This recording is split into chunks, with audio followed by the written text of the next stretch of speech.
And I knew, you know, in that first 12 months, I knew in those first 12 months that this is going to be a major part in my life. And that's cool. And at that time too, and it was funny, man, because I got the Harley, instantly got in my blood, and I started dreaming, like, this is, you know, to go that direction. I started dreaming about being in the industry.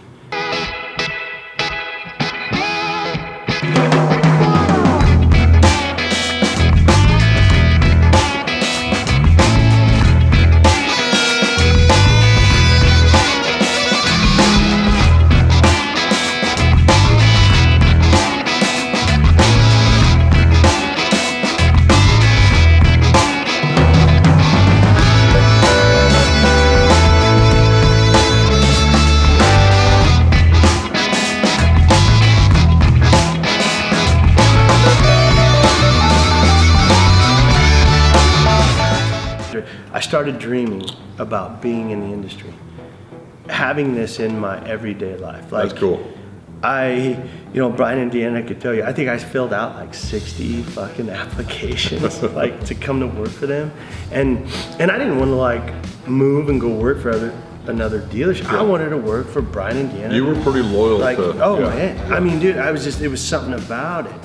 And they gave me that opportunity in 2006, and you know, going to work for them, getting to know them, and you know, I fell in love with them. I mean, I was like, wow. They seem like they were pretty instrumental in your life. Huge, man. I mean, they're number one. I mean, I talk about this a lot with people. Like, I mean, they are.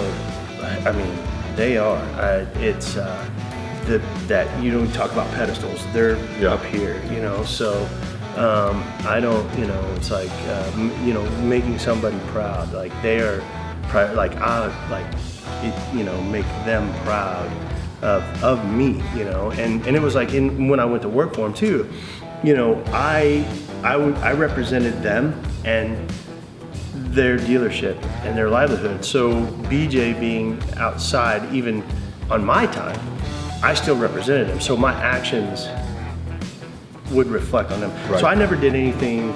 I would say I would never do anything, you know, that jeopardized that, to give that a black eye, you know. So the tarnish, to tarnish that. And so, you know, it definitely, you know, and even going forward, you know, and representing the, you know, the brand, you know, Harley Davidson, and you know, bringing people into it. You know. I think that's cool, dude. Thank you. So I'm glad you shared that story. And for you people that are watching this video right now, BJ and I are gonna love if you comment below. He just got done sharing his story of his first Harley Davidson. Comment on yours, what your first experience was in the comment section below. And don't forget to hit that subscribe button. And I'll be posting BJ Good Times Motorcycles Instagram channel. It's at Good Times Moto. Good Times Moto. And he's also got a Facebook page. And be sure to check out his website. He's always putting up all the motorcycles he has on sale. So be sure to go to www.goodtimesmotorcycle.com. Check out all of his social media links and comment below. But also I wanted to go into that first experience. What was it like? I mean, for me, I didn't have my first Harley till after high school, you know, a few years after high school, but I did ride my first Harleys when I was in high school because I had a neighbor that had one and he let me ride and it was a Sporty. Nice. Yeah. And it was a 1200 Sportster that was a rigid. And I grew up racing motorcycles and riding motorcycles, so I was very familiar with motorcycles. My dad was raced motorcycles and always had a garage full of motorcycles. But when I got on my first Harley, it was the most different experience I've ever experienced. Yeah. And that was in Pueblo, Colorado. And here I am cruising down the road in Pueblo, Colorado with my shorts on because I just got out of track practice. Wearing shorts, dude. Yeah. A t-shirt, riding with these hardcore bikers, dude, in the middle of it. And you know, when you first ride a rigid for the first time, it is a different feeling, right? Like, it's like you're feeling the ground, right? You're attacked, like you're holding on. It's a fucking wild horse. It's like a wild horse. Yeah. And the first time I ever got on a fat bob and seen those big fat bob tanks out in front of you, it was like, whoa, man. Yeah. I mean, having grown up on all kinds of Japanese motorcycles and racing dirt bikes, the Harley Davidson is just hard to explain. It is. I mean, real American iron. It's I don't know, man. And and like I don't want to sound like I'm contradicting what I said about I don't care about what, and I don't. But for me, and this is BJ. This is me. There's something about that American iron that there's something about it. It is, and I can't. I can't get that same grit. Like I was talking earlier, like you grit your teeth. You're like, that. The twin, the Evo, like my Evo I'm rocking right now, the shovel heads, that V-twin, man. Whether it's a fucking single cam, it's 4 fucking cam, or it's a shovel head, cam, whatever. It doesn't matter. Yeah. There's something about them, they're not cutting edge technology. No. Who gives a shit? It's part of dinosaurs, really. That's really kind of the coolness to it, right? That's what's beautiful about it. The primitive nature of it. And we all have that primitive soul, and we're primitive men and primitive women, and the whole women movement riding out there. I mean, my wife rides dirt bikes, and she's going to start riding a little Honda Rebel bobber, Yes. And it doesn't matter. Just get rolling, It is. But it is. But the Harley Davidson, it does have that primitiveness, right? Like the mechanicalness of it, right? When you kick it in gear, it clicks in gear. They're loud. You hear the fucking lifters and the valve train fucking clatter. That's normal. Clatter. Like, that's just what the fuck it is, man. Yeah. You're sitting on top of fucking internal combustion push rod motor. Like, it's gonna make fucking noise, So, and that's the thing that gets in you, man. Oh, totally. Fuck, I like this. Totally. Like, are we sick? I don't feel like you feel that on any other bike. They all bring on a different experience, right? They do. They all bring on a different experience. They do. And it's like BJ says, it's nothing against anybody else. Yeah. I like Harleys. I like choppers. Choppers are my thing. Yeah. We've had matter of fact, you remember the Street Glide I bought from Dorfler's? Yes. I bought that Street Glide, and because Judy wanted to put on some miles with me, and I'm like, no, I'm a chopper guy. And we bought that Street Glide, and she told me the minute we pulled out of Dorfler's parking lot, she was behind me, and when I rounded the corner at Dorfler's when they were over on the interstate, she goes, I knew you made a mistake.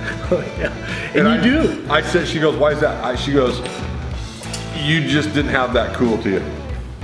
Right? Nothing against Street Glides. No. One of the coolest motorcycles out there, man. They're badass. Yeah. It just different strokes for different folks. 100%. Right?